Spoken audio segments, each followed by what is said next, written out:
Aloha! I'm Jason Schwartz, your host here at the Maui Neutral Zone. And I'm here with a guest that you've seen before. We were on Zoom the last time, but I thought that we'd add one more thing this time. Being we're doing it in personal, maybe you can feel the energy even more than on Zoom. Because after seeing Zoom for the last couple of years, I want you to know that a lot of things we speak about really need to be felt very directly and personally. And that's why I brought Lisa back. You know, I haven't been doing any shows since the election. My last election was now Mayor Richard Bisson. So I hope that this show is seen by Richard Bisson and his staff or everybody.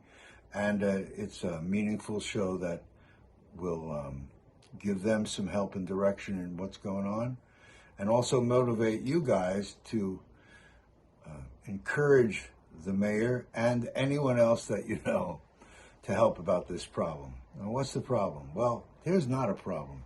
This is Lisa Darcy. Lisa is the executive director of Share Your Mana, which is a nonprofit here in Maui County. Lisa, why are we meeting today? What do you do, and why are we doing this? Thank you for having me today, Jason. Yes, I am the founder of Share Your Mana and a long-time resident of Maui County, 20 years. Worked with the Department of Health, worked with many other of the social service agencies on the island, and really determined that the best use of the skill set that I had was to actually start working with the residents that were living unhoused and unsheltered.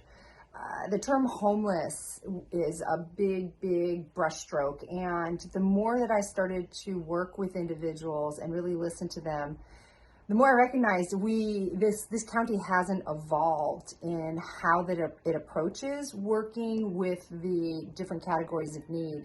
And that's, I think, one of the major stumbling blocks is that if the top down doesn't stay current with the evolution of need and how the currents are moving and what needs more attention here and what needs this here, if you just keep doing the same thing over and over again, obviously life evolves and changes, and it's not meeting people's needs. So I think that's why pretty much I started Share Your Mana, is to help the community to understand that there are different approaches, because I wasn't having a whole lot of luck with the agencies in terms of their ability to be flexible. And with a nonprofit, you can be super flexible. You know, if you don't take government funding or state funding, I respond to people's needs in sometimes the exact hour that it's happening.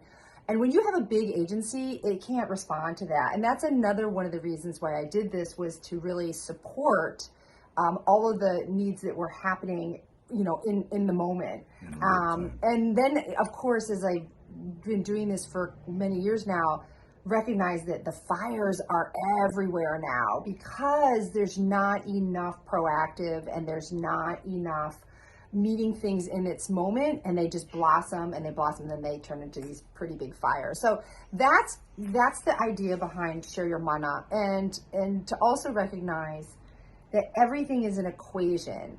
And I look at everything as an equation, and everything has different components that go into it to make either a problem or a solution. And there are quite a few solutions that we can adopt. And it's just really about motivating people to, I think, understand that changes and taking risks are really good, and they're not, and not to be frightened of them, because I sense that a lot of organizations and people are afraid of taking the risk and then not having the perfect outcome. But there are no perfect outcomes in any of this. So it's, for me, I'm like, just go for it all the time. As I'm hearing you, I'm hearing this is a heady thing, but let's look at what we mean by real problems. And what you do is, let's get into what we're talking about. Okay, so now, we're not talking about all the houseless people, or are we?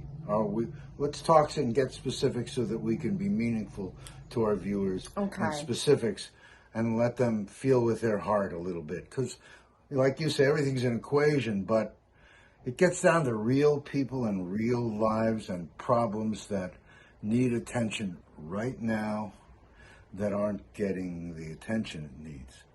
And it's gotten epidemic. It's overwhelming how many homeless and houseless people there are.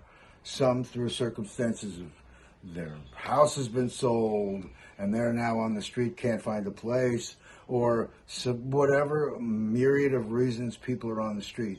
So give some specifics and let's try to, if we can, get to something juicy so that we can, if you were the mayor, you'd say, hey, what about this? Why aren't they doing that?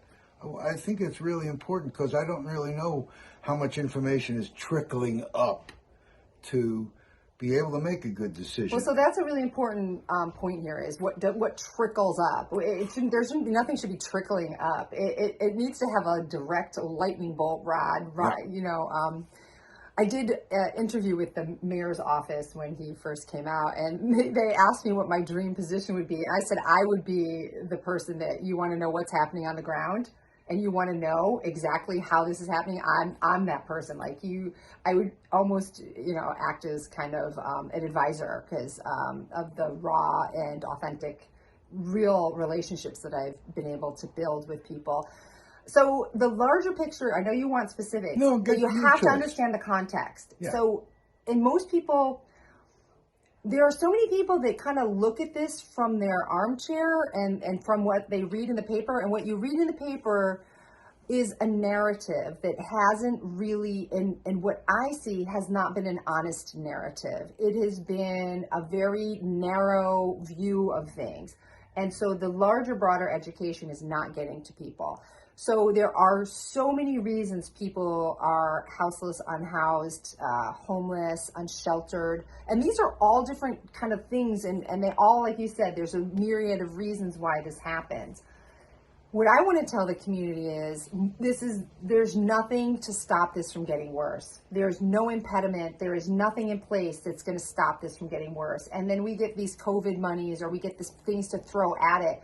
But there's nothing in the process that's interrupting this from happening. And part of the context is the high cost of living on Maui it's on the run. It's out of control. And if you don't have a recognition that more people are this is going to become take a larger group of people in and make it bigger. If you don't have that recognition and you're not working like 110% on working on that, along with people who are just cycling in and out. There's so many, the shelters are designed to help people kind of part-time, and you get a chunk of time, you have to pay rent, and then you gotta find a place, but there's no housing. There's no housing for people to find really that much. Right.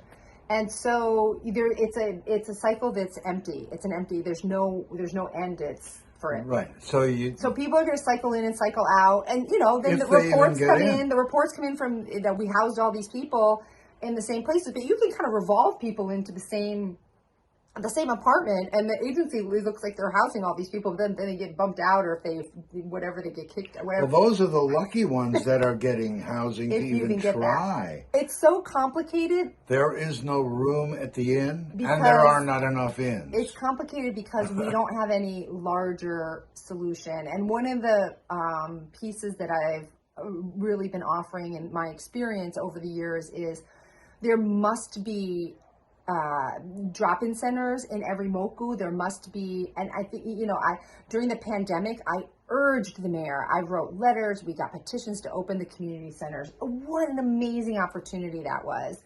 There were showers there. People could drop food off. You could have social services come. Everything, families. I mean, like, that was, to me, just like a gold mine. And they sat closed the entire time. And people were scrounging. Water was turned off. Tourists that were here that usually give money and food, that dried up. All the stores closed, so people couldn't go dumpster diving and get food. They couldn't get leftovers. They couldn't charge their phones because everything, right? And I thought, here you have this amazing opportunity to actually have people come to a safe place and have community. That's really important in this. Have community. And it went ignored.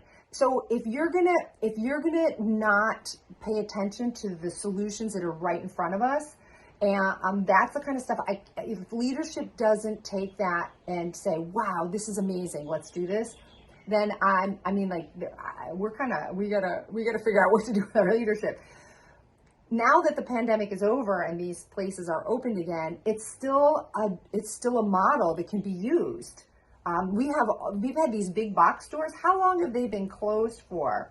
And again, they haven't been utilized. We got parking lots that haven't been utilized, and there is this incredible pushback because most community members are really uninformed, and they really have no education. And what they see is people making trash. So I would like to say, I would like the trash system to stop for everybody for 1 month on Maui. Housed people now all have to bring their trash to the dump. Okay? Let's just do it for 1 month. Not forever, just for 1 month. Let's see the mayor bring his trash to the dump. Okay, everybody, it stops. I want to see what Maui would look like after a month if there was no trash pickup. So if you can't afford trash pickup, I would like everybody to stop criticizing people that don't have the ability to walk their trash every day to the dump. There's no bus that goes there. There's no place for them to do this.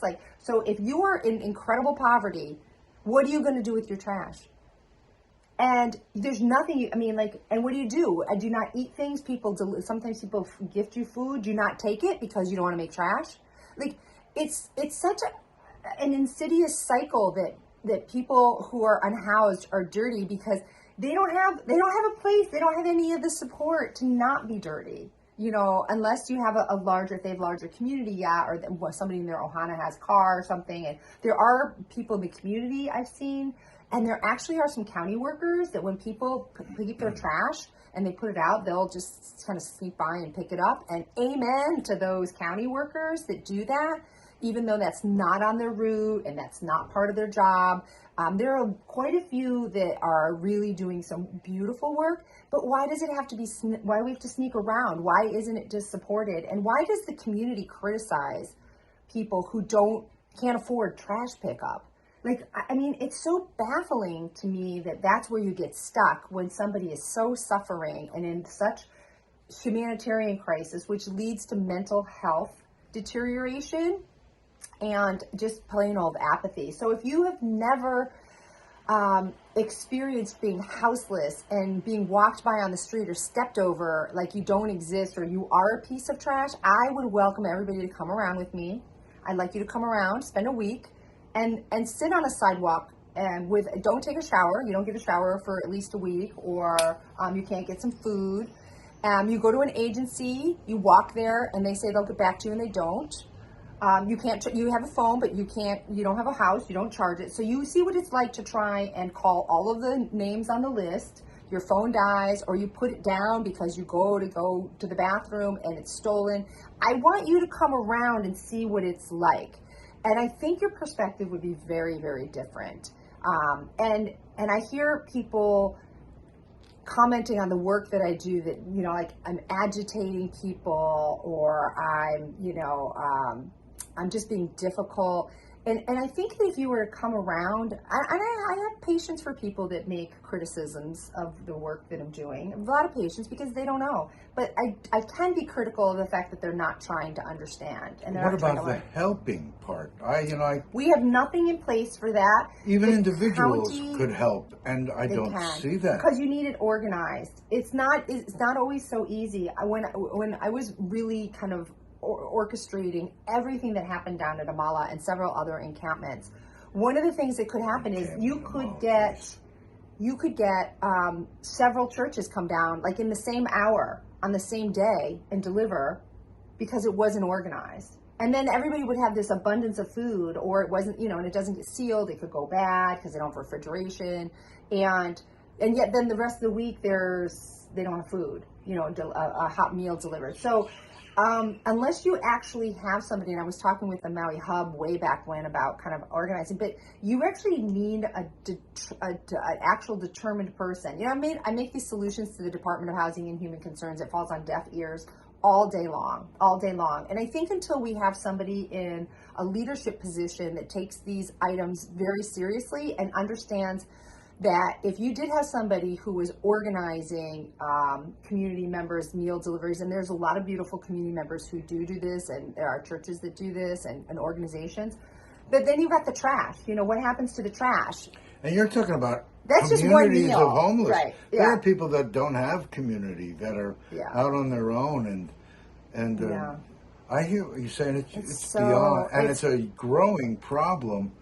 If you don't really know it, you just have to drive. You know, it's unbelievable to me because there isn't anything to interrupt it, and that's the other piece that is critical. And I've gone for years without the agencies being willing to collaborate, and I hear all the time, well, that's not the way we do it. And I'm like, exactly. That's why I'm presenting a different point of view, or maybe trying something different. And I honestly, to be honest, I think people are afraid of the perception of failing, and feeling like people are going to judge them if they fail, and the criticism that will come with that. And I'm so over like the criticism. I'm so used to it. It's all part of it. Why would they criticize you for trying to console someone or give them food or help? Because they don't understand the whole problem. So it's okay. They don't understand the cause that these people. If you speak to the people, you can tell me. I can tell you. Some of the people that are homeless, they're not all without aptitude. They're people that are now.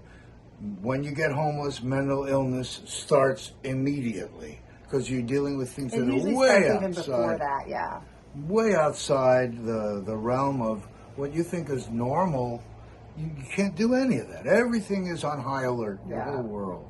Yeah, you know what? I had the most beautiful conversation with somebody in the car yesterday, and I was driving back and forth to court, and he was talking. He's a vet, and he worked some jobs, and he had a slow deterioration in his life. It wasn't like this just one incident happened. It was a slow deterioration of several things, and you slip into this state of almost depression without even really knowing it, and an apathy without really even knowing it. And family members and friends, they don't know how to treat it because they're family and friends, and you need trained, skilled people who understand why people's behaviors change, and that person's just being lazy. But you got to understand the illness, and that the illness is this, I always put it like a little gremlin on the shoulder, and you got to be able sometimes to like distract the illness to get into the person. And if you don't have that skill set, then oftentimes family and friends can actually make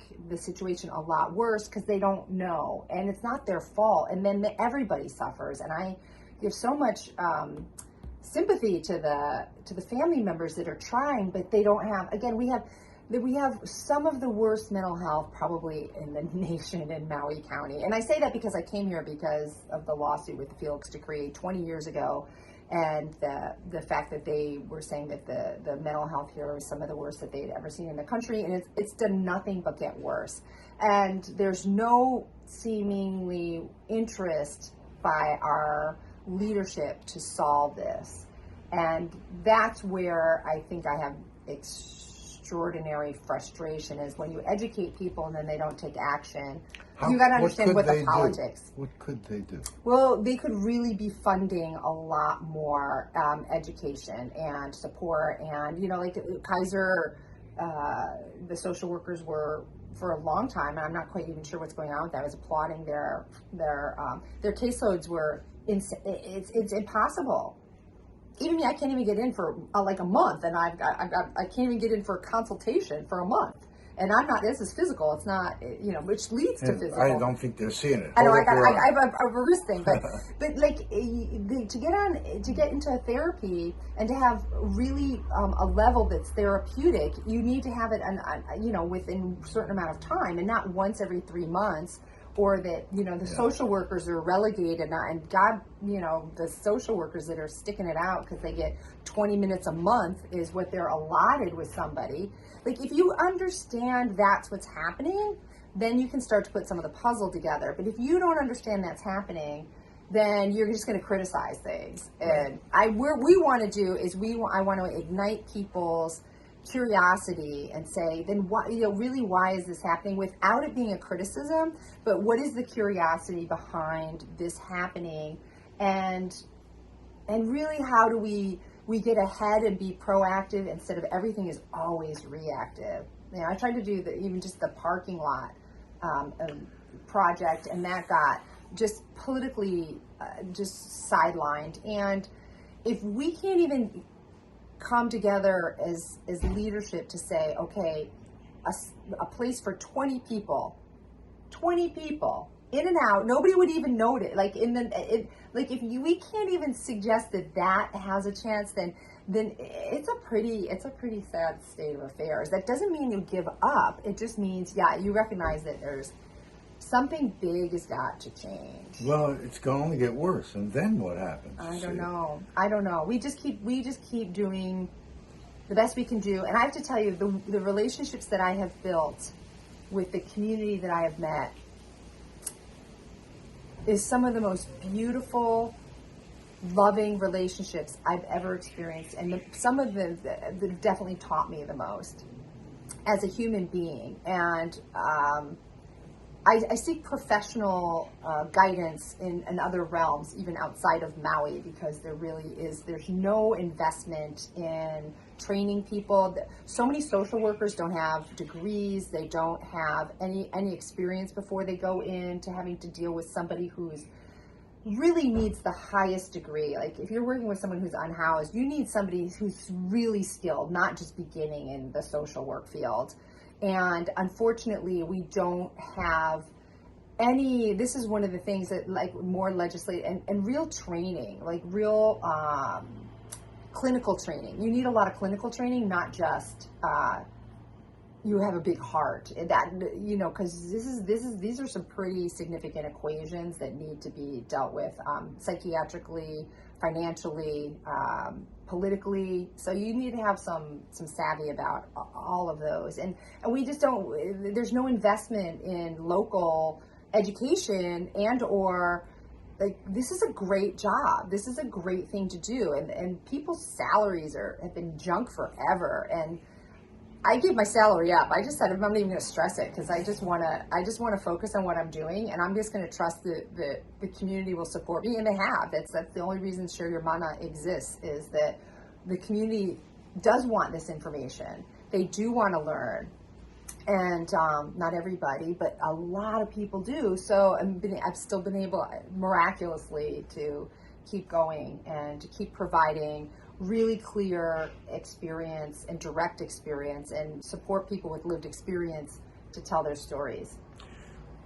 We can go on forever. You want to tell a story, or want to talk about the parking lot thing? I mean, some of these issues the public needs to I'd like to talk a little little bit about court yesterday. Okay. So, it is legal to give people citations who sleep in their car overnight on certain pieces of land, unless it's private property. And then you have to kind of evict people. But Maui County, in the last 5, 6, 7 years, has systematically, people probably noticed this, even like down in Baby Beach and Sprecklesville, the no parking signs. Now, and that's a good, I think that was a good reason why that happened, because there's no emergency access. However, all the signs that went up on Amala Place, all of the signs that went up in front of Salvation Army on the church property, all the ones that go out Kahalui Beach Road, and I am only in like a 3-mile radius looking at this. I haven't looked at the whole county, but within a 3-mile radius, the county has, over the last couple of years, put up enormous amounts of no parking signs, which gives them the legal authority to ticket anybody who's sleeping there or parked there. Okay? So here, this is how criminalization works. This is kind of like the extension of Jim Crow, if you know anything about the Jim Crow laws. That people in poverty are now, and of course the shelters are always full. There's no room in the shelters, and we have never expanded our shelters. They put the pallets up 20, and they bought like 200 of the pallets. So I don't know what happened to all the rest of them, but only like 25 went up, and then they got taken down. And the crisis isn't over. So why were they taken down? Okay, so even there's no parking signs now in front of the shelter. So that means that all people who have been able to sleep on the side of the roads or do, and at least sleep there, are no longer able to do that without being criminals. You're now criminalized. You're now a criminal for being unhoused. So I met this couple a couple months ago that within like 3 weeks accrued something like close to $700 worth of fines and citations because they're now sleeping on land that they put the signs up.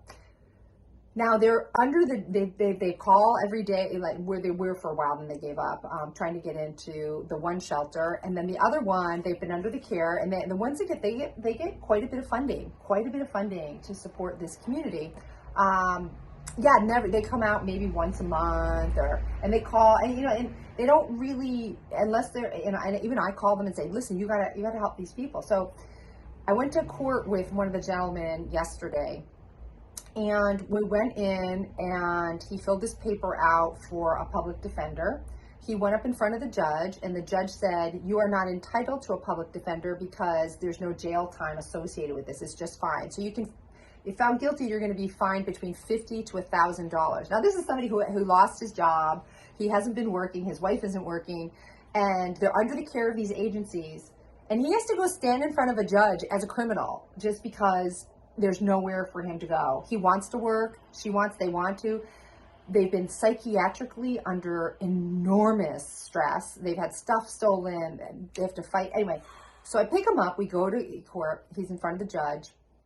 And so the judge says, do you want to get a lawyer or are you going to represent yourself? Now, this is his first time. Like, he doesn't know what this is going at. Like, it's intimidating when you go up and stand in front of the judge. Yeah. And even though he was a very nice judge. And so he's like, well, I don't have any money.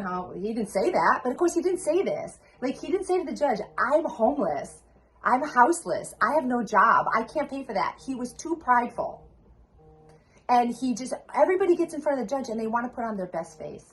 They want to be like, I can do this. They don't let people know their circumstances. And so we left with him saying he's going to represent himself. And we don't know it. I mean, like, who does this? Although I did go online to law school, and I'm looking to become getting some law degree. But so we left with him now having to go back. And he can get all these tickets, and he get more tickets in the meantime. And there's nowhere for him to go. And yet he can be fined all this money for breathing and living as he's a good person, and yet now he's criminal. He's a criminal. And if he can't pay this, he's gonna, will he go to jail? What's gonna happen? I don't even know if you can't pay your fines. Or then they're gonna give you all this community service, right? They'll say, oh, in lieu of it. He's not a criminal. He shouldn't have to do community service. Right. He shouldn't have to pay this. He shouldn't be in front of his judge. This is how our taxpayer money is being used. It's so offensive and so cruel. And I had to pick him up and drive him. We had to get someone to watch his stuff. Like, what if you had to take all your doors off of your place where you live? And you had to, every time you went to an appointment or you left your place, you had to go out and get somebody to watch your stuff. Like, I want everyone to take their doors and their windows off and then try and live a normal life. And you can't do it. And you can't do it. And yet there's this and then people say, oh, people are lazy. I tell you this story to wrap it. I'm going to put it in the little bow. The little bow is... This is one example, and every story is an example. And I can't even get to, in a 3-mile radius, I can't even begin to get to all the crises. And, I mean, intense crises, which fills up our jails, okay? And then people say, oh, we're letting criminals go. This is complicated, and you really need to research all of the dynamics before you make any statements on the criminal justice system, which is another story. But I tell you the story about going to this because on our drive back to his truck, he was pretty much in tears saying, I'm a vet. I did everything I could to serve and protect this country.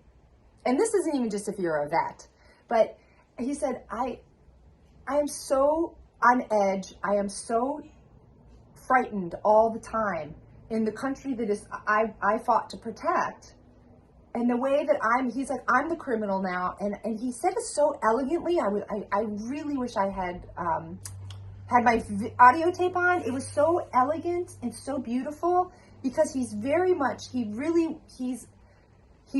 to work. He really wants to get his life back together. And you can't in those circumstances until you have a place where all your stuff is safe. Right. And then, again, at any time the county can come by and just take everything. And that's supposedly legal. We're waiting to hear from the Supreme Court that's legal because he looks like he's a piece of trash. And I just want I want people to know, I'm sick of this. I am sick of this cycle. I'm sick of chasing down and cleaning up after the immense harm and crises that our county is complicit with, and it's legal violence, and it's unacceptable. And anybody who wants to even try to utter, and I don't want to appropriate aloha, but nobody can utter that word on this island if you are in any way connected with any of this behavior or any of these processes or systems. There's no way you can. And as somebody who holds a spiritual belief, I'm telling you, it's unacceptable. It's unacceptable, and I will learn more about the law if that's the avenue that I have to go, which is not something that I was trained in.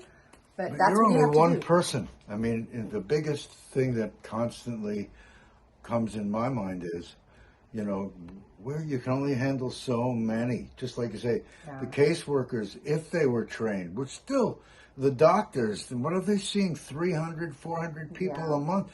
They have no time to serve, even if they're trained.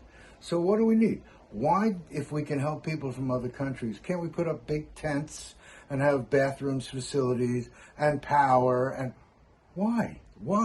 I don't know. It's an I've made all emergency. of those proposals. I've had all kinds of proposals that I put forward. I did To who? to the county. Well, to the County? county? Well, to the county Department of council and to Housing? the Department of Housing and Human Concerns, to the mayor. It's gone to everybody that has any ability to do this. And it's shelved. Everything is shelved.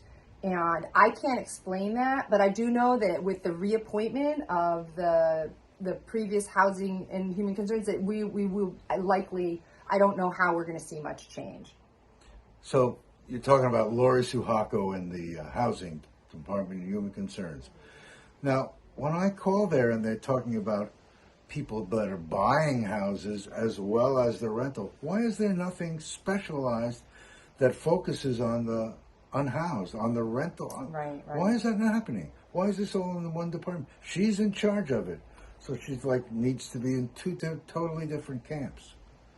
Yeah, and one of the, I put so many proposals forward, sorry. and no, I mean that's what we They've do. been really good. I mean, you sent me the one about the parking. I mean, I could almost pick almost any issue that I've seen you work on, where you come up with solutions, and they're not acting on it, and they're not even acknowledging it. They're not putting it out anywhere for people to say, "I'll volunteer. I have money. Right. I'll do this." We need as a community. Well, and that's what I'm convinced that people on Maui, there are so many people that actually want to help. And I think that one of the core values of Maui has really been lost. And without the recognition that Hawaiians belong on their land, Native Hawaiians belong on their land. No Native Hawaiian person is houseless or homeless. They're houseless, but they're not homeless. And until this county wraps its head around that we're all existing, I'm existing on stolen land. And the absolute terror that was inflicted upon the Hawaiian people when the missionaries came over, and how their land and how they were, snickered out of their land. It's just like what happened with, the Native Americans on the mainland. It's just another chapter out of that system. And that one thing is super clear to me is that individuals with lived experience who are Hawaiian absolutely should have carte blanche at the table. And it shouldn't, they shouldn't have, I've never owned land because I don't believe in owning land. I've never believed that I should ever own land. It's not mine. I don't believe the earth belongs anything. I'm really uncomfortable even that houses exist in the way that they do because you're taking things out and it's not getting put back or it's not getting nourished properly. So I don't have that mindset. The community members that I have met also think this way. They don't necessarily, no one's looking for a mansion or a Bezos house. They're modest, very modest people, and they need to be close to the water or to a river. Water is really, really essential in their whole body and their whole and nourishing their mana. And I've learned this, and so my point of view is this: people, it's so land. There's so much county land. Why are they not able to create their own community? And we, Pu'uhonua is like, that's how, Kanaha, it was, we were like Pu'uhonua Kanaha. And that was that community's name. They came up with that. I just said, I'm just going to be your mouthpiece. You tell me what you want. Yeah. You're mentioning the Hawaiians, and I appreciate that that's a major... It's a major piece of group. This. But it's all kinds of people. And of course. The only reason I'm mentioning it is I just really don't know why we can't do the very basic for everyone. Why is there no emergency enough to consider it important to have someplace? I'm going to tell you what I've heard. What I heard is that if Maui starts creating any of these pu'uhonunus or sanctuaries, that the county is afraid that people are going to come from all over the country to live here. So it's better to do nothing and to keep it miserable and to keep the word on the street that it's miserable, don't come here, than it is to actually help people. I actually think from everything that I've seen that is probably, even though it's not the explanation I want to know, but I actually think that's the one that makes the most sense. So is it now in the minds of who? Who's making those kind of determinations? The mayor? His departments? Department of Tourism? I don't know, because I don't know why the Department of Tourism isn't heavily funding some of the nonprofits like Share Your Mana, and there's a couple other that are really out on doing this work, but the money all flows to the the other agencies, and that's for another salaried positions of people that are getting, like you said, not enough money. They're overworked. They don't have anything to offer. There are no rooms at the shelter. There's no rooms at a family life center who used to deal with single women. Now they only deal with families. Everyone's getting overwhelmed. Where does the buck stop? Who handles exactly? it? That's why I feel like I don't mean to be funny about it. I'm Nope. just like that. And believe me, I recognize the Hawaiians have been screwed.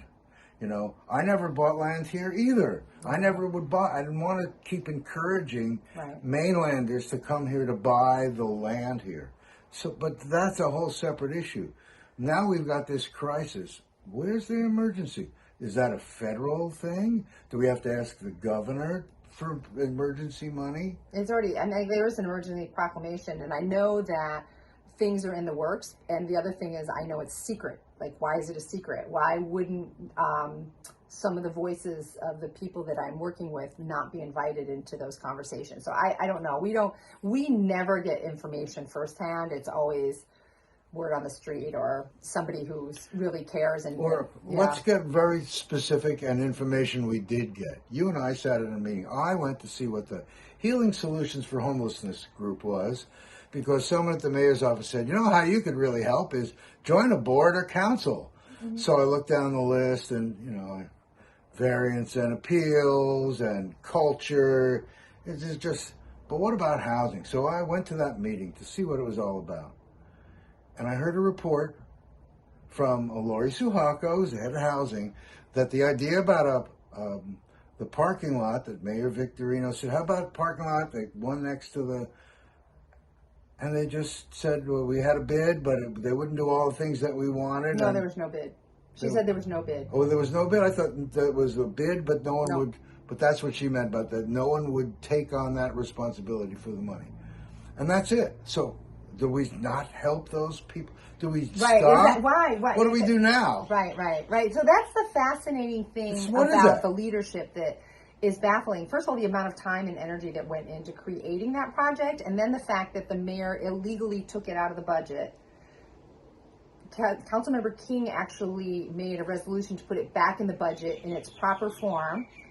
The majority of the council, I think only King, Molina, and Sinensi voted to return it in its proper way. The rest of the council members voted to allow the mayor to take it illegally out, which was incorrect. And myself and Council King said, we want to be clear that on the record, we do not agree with this, and we believe, and even Corp Council it was bizarre that his lawyers were like, no, they can do this, and I was like, it's a little bit odd. And then, but why wouldn't you keep it in its integrity? So anyway, time went on, and we threw our hands up and said, okay, whatever, if they're gonna take it out and they're gonna do whatever, then they're gonna do whatever. And then it turns out that we get these surprise announcements that Corporation Counsel was actually wrong. So his lawyers were wrong, and it needs to go back in the way it was supposed to, like Councilmember King and myself were saying. But this is months and a lot of energy and a lot of, fact finding. And so you got to keep up with this. And I'm always on like I said, the defensive, and it's nuts because we're supposed to be on the same team together. And then out of nowhere, she says there's gonna be an RFP, which is the way that it was intended to be. So go out to bid a request for an agency, which gave 1 week. They gave 1 week. You can't manage a request in 1 week. Usually you get 2 to 3 months, to actually do a request. I knew I couldn't do it in a week, and I don't even know how many people saw it. People didn't even know that was happening. It went out, and you have to sign up for the alerts, and if you don't, then anyway. And then she came back in the next meeting and said, oh, by the way, nobody applied, making it sound like it was the fault of the communities, but it wasn't. You as an agency, if she is a department head, she can't put it out for 1 week and expect people are going to be able to manage that. That is not acceptable, and most people don't know this. Who write grants? Not everybody writes grants, and so it looks like there was no interest, which is not true. There was interest, and it just was not. It wasn't given the normal time. It was given this. So what do we do about that now? It's kind of hijacked, and then they say, "Oh, well, we're just going to stick it on the shelf," right? Which is your point is. These are lives. How can we do this Why on do you a just shelf? ignore the need because somebody didn't apply? You should be hard-pressed court, like, okay, what do we do next? Okay, nobody applied. Where do we need to interact with people to get this to happen? Not just, it didn't work out. I know. If this was your mother, brother, sister, amazing. Would you stop? I mean, I can hardly believe that. To me, that's a reason for them to be out of their job.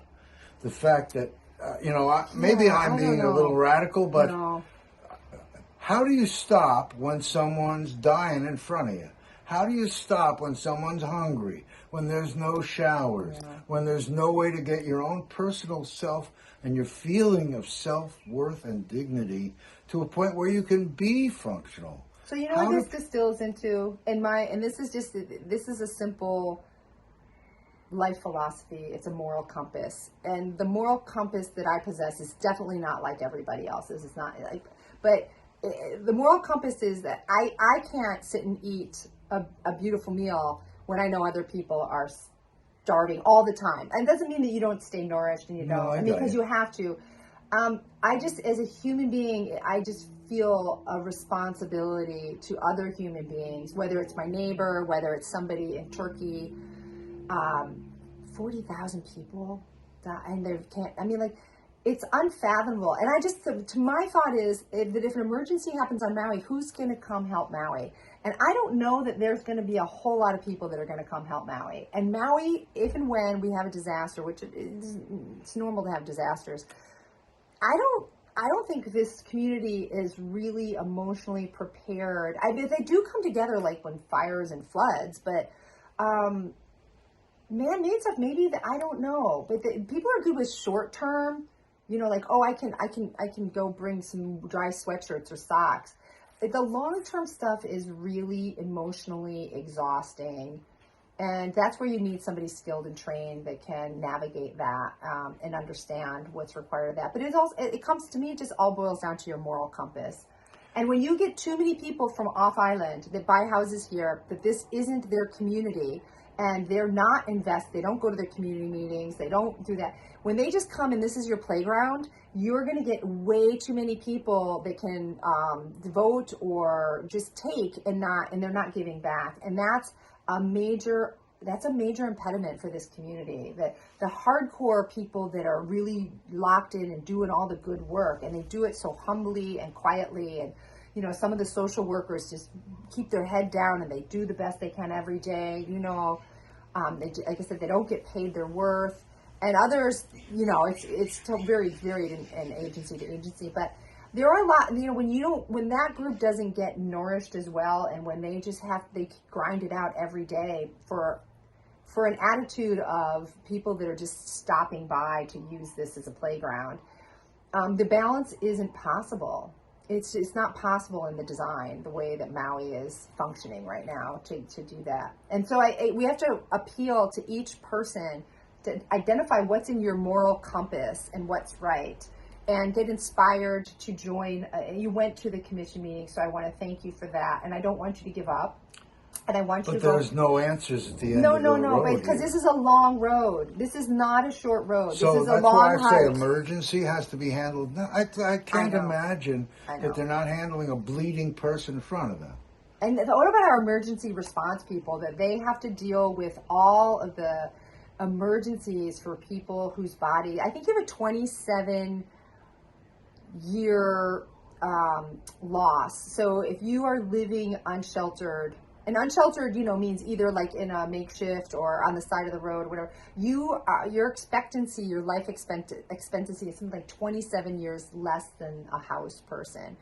And so there's a lot more, and so the burden on the emergency room to treat this over and over again, and they got to show up every day and participate in this cycle as well. This insanity my hats are off to a lot of people that I don't get a chance to say I thank you and we see you, and the police officers that it's their job to ticket people, and they know it's not humane, it's not part of their moral compass, and yet this is the legal system that if they want to keep their job, that they got to be bound to. And they're the ones that are joyous. They think it's great. They can muscle people around. Like, you never know, So I just want to say I do see that part of the community. I see you.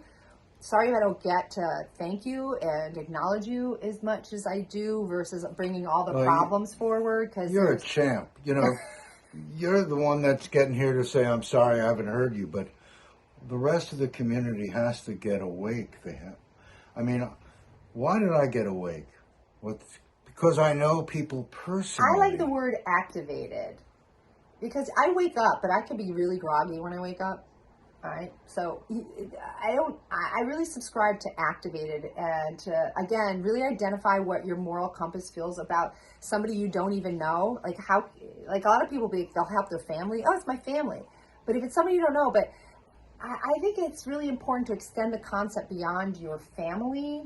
Because if your neighbor suffers, if you really also believe in the shared breath, then everything that's suffering shares that same oxygen, and everything that is thriving shares that same oxygen. And I think about this every single day. My oxygen is going to end up in Turkey maybe, and maybe if I have really nourished myself, maybe some of my oxygen makes it there, or and down in Patagonia, I don't know where it ends up. But I think every day, if you can just get inside your compass and say, okay, for today, I just want to try and reach out a little more. I want to get activated. Everybody should be involved in their community associations. Everybody should be involved in. Well, my point, again, I'm only breaking in because we can go on with this, but getting involved with the associations to do what? What are we asking for? That's the association. What are we asking Yeah, that's where you come together and you hash it out. And it may be bumpy. And I just want to encourage people that, people get really frustrated and their frustration comes out, and then the communication shuts down. But people are justified to be frustrated. And so I'm patient with people's frustration. And it could be even the mayor's. I'm patient with his frustration. And if it doesn't come out in the perfect package, that's okay. If we have trust with each other that we're all working on the same thing, then we can be more, flexible with the way people present. And oftentimes they're so hurt they want to be heard. And it does, housed and unhoused, this is the same thing. And I think it's really important that, or else we do a practice before you step into your room, that you take your breath and you take it and you focus on solutions are going to come out of my mouth. Solutions are the result. I would say you can always complain about anything you want if it's attached to a solution. But otherwise. Well, in this show, and we talked at the beginning, what do we want the outcome to be? Yeah. What do we want this outcome to be? What do we want of these guys? What do we want you to feel? We want you to feel what you feel. Are you involved in this? Do you recognize? I said that it was a family that sparked me. It's people I knew that are homeless and houseless. But like you said, it's way bigger. It shouldn't be a personal thing. But that's what sparked me. Well, what if that gets, and personally be selfish? What if the people around you have that problem? What are you going to do now so it doesn't get there? You know? Why am I talking about getting information, trickling it up to the leadership? What is that? What ideas can we do right now? By the time we get to some of the things you're talking about, I would hope they already are doing something. One thing is you can always email your local council person. So figure out who your council person is when you're wherever you live. And email them and ask them what their stance is on giving citations to people that have nowhere to go. Ask them what their stance is on, or tell them what your stance is, and because they work for you, and say, I want to see this. I want to see. And the other thing is people are really fearful of this community, and I have found so much incredible love in this community, and most of the people who report on this really report on it in a slanted way, that people are dirty and dangerous, and that has not been. I have been in every tent. I have been under cars. I have been in some freaking cool pallet little structures that I'm like, someone's in there, and it's amazing. I have been in I'm invited in, I am welcomed in to people's homes. And just because it doesn't have a fancy lock or a gate does not mean that isn't a home to somebody. And the love there is beautiful. So I'm not saying everybody should just walk up and knock on people's tent or their door, their car door, but I want to just say that there are so many beautiful people that don't get seen, and I want to help allay people's fear that this community is really dangerous. Do people steal from each other? All the time. But I can tell you, I know a lot of people in suits and ties that steal all the time. Okay? So, and if you don't think that all those fees that you're paying for, if you go to a show, isn't theft of your money, then it's legal theft. But yeah, they do just survive, and I get it, and it's not a big deal if people had what they needed to sleep and survive, it wouldn't be happening. So that's the other thing is, when people are left to act like animals, you gotta live in this. You know, if you go to jail or prison, man, you're gonna fall into that culture fast to survive. We have all kinds of subcultures around. I want to tell you that the culture that I have met has been loving and welcoming, and I think the most beautiful compliment I ever got is from Auntie, and I love Auntie Penny. She's like a matriarch of Kanaha, and she always laughs at me. She goes, my favorite white Hawaiian, and that's what, that's where the gold is, and that's where the beauty is, and we're here to listen to that community and find out what they need, not from my point of view, not from a department head point of view, from a realistic living point of view. And so I want to say, allay your fears until you've come around for a week with me. And I think you'll see a very different picture, and you'll see a lot of love, and you'll actually see a lot of resilience that is so inspiring, you won't ever want to give up. We're talking here, and I'm thinking, I want to talk about this, and I want to talk about that, and these specific situations. It is a dirty business. There is so much need, and I would hope that everybody watching, if you see someone that has a need, please reach out and do something to help. How can we expect, if we know that this whole system is on overwhelm, for anything to get better if we don't make our personal involvement, do something to help? And what you said, getting to the council people, I tell them, I keep telling them, I keep telling them, I keep telling them. I don't know, I ran against them, and it doesn't get covered. It's like the whole thing. How much of what you say do you get? You get 3 minutes, and you get the. Yeah, it's ridiculous. Well, it's actually a system that. Yeah, but I've been on so many, for years, for 15 years, I've gone and testified. And I also know that this may not change in my lifetime, but I am here just to be a rock for someone to step on to cross the stream. I'm just a rock in the stream. I'm nothing more than that. And so I'm not attached to any outcome. I'm not making judgment on people that are just binge watching Netflix all day long and then complaining about this. I'm not judging that, but I really would like to say that if you want a much fuller life and a life that is got immeasurable beauty, to step into some of this world, because it's extraordinarily beautiful, and that piece doesn't really even it doesn't get shown up in that 3 minutes. No. So I want to share that and make sure that people know that I see incredible beauty in this, in the hardship. Even though we're running out of time, I may only do shows about this. How do you break through? I guess it's football. You got to get enough power going through to make something move. But butterfly, I actually think it's not about the power. It's about the finesse. I don't think you power through any of it. I think you finesse through it. How do we get past That's this? another show. That's another show. We can do it on finesse. Hurdle. We're going to do a few shows on this. First of all, thank you for spending the time with me. I very much appreciate your passion and what you've been doing for so long.